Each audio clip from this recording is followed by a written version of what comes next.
ছোট একটা live video নিয়ে চলে আসলাম। জীবনের কিছু বলার আর নাই, জীবনটা ব্যর্থতা হয়ে গেছে। এখন কারে কি বলি আমি বুঝি না কিছু।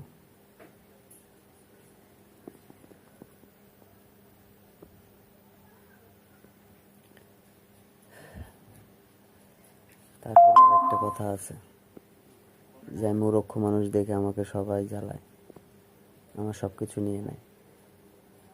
আরেকটা কথা, দুঃখের কথা কাউকে বলতে হয় না, দুঃখের কথা শেয়ার করতে চাইতো।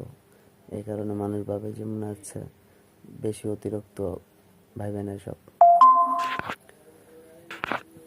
যতটাই ভাবুক, ভাবলে আর কোনো কাজ হবে না। কারণ কি, নিজের জীবন নিজের কাছে, ঠিক আছে?